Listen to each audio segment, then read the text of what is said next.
ಆಕಾಶವಾಣಿ ವಾರ್ತೆಗಳು ಓದುತ್ತಿರುವವರು ಸಂಕಟ ಸುಬ್ಬಯ್ಯ. ನಾನು ಸಿಗರೇಟು ಸೇದುವುದು ಆರೋಗ್ಯಕ್ಕೆ ಹಾನಿಕರ, ಆದರೆ ಕದ್ದು ಮುಚ್ಚಿ ಸೇದರೆ ಯಾವುದೇ ಅಪಾಯವಿಲ್ಲವೆಂದು ಮಣಿಪಾಲದ ಖ್ಯಾತ ವೈದ್ಯರೊಬ್ಬರು ಚುಟ್ಟ ಸೇತ ನುಡಿದರು. ಇಂದಿನಿಂದ ಬಡ ಜನರಿಗಾಗಿ ಅಕ್ಕಿ, ಗೋಧಿ, ಹಾಲು, ಬೆಣ್ಣೆ, ಮೊಸರು, ಸೀಮೆಣ್ಣೆ, ಮೊಟ್ಟೆ, ಮೀನು ಇತರ ತರಕಾರಿ ಪದಾರ್ಥಗಳನ್ನು ಅರ್ಧ ಗಂಟೆ ಟಿವಿಯಲ್ಲಿ ತೋರಿಸಲಾಗುವುದು ಎಂದು ಆಹಾರ ಖಾತೆ ಸಚಿವರವರು ಬಿರಿಯಾನಿ ತಿನ್ನುತ್ತಾ ನುಡಿದರು.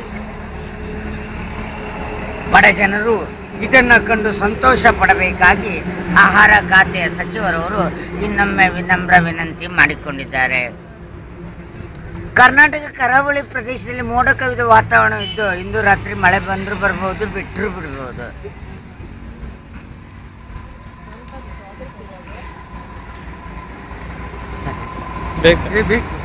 ಇಂದು ಮುಂಜಾನೆ ಮಲ್ಪೆ ಕಿನಾರದಲ್ಲಿ 9 ಬಂಗುಡೆಗಳು ನಡೆದುಕೊಂಡು ಹೋಗುತ್ತಿರುವಾಗ ಒಂದು ತೆಂಗಿನಕಾಯಿ ಬಿದ್ದು ಸ್ಥಳದಲ್ಲೇ 5 ಬಂಗುಡೆಗಳು ಮೃತಪಟ್ಟವು. ಹತ್ತಿರದಲ್ಲಿದ್ದ ಬಚ್ಚು ನಾಯಕನು 4 ಬಂಗುಡೆಗಳನ್ನು ತೆಗೆದುಕೊಂಡು ಪರಾರಿಯಾದನು. ವಿಷಯ ತಿಳಿದ ಉಡುಪಿಯ ಸಬ್ ಇನ್ಸ್ಪೆಕ್ಟರ್ ಶ್ರೀ ಕೋಚಯ್ಯನವರು ಸ್ಥಳಕ್ಕೆ ಧಾವಿಸಿ ಮುಂದಿನ ತನಿಖೆಯನ್ನು ನಡೆಸುತ್ತಿದ್ದಾರೆ. ಇದರೊಂದಿಗೆ ವಾರ್ತಾ ಪ್ರಸಾರ ಮುಕ್ತಾಯವಾಯಿತು. ವಂದನೆಗಳು.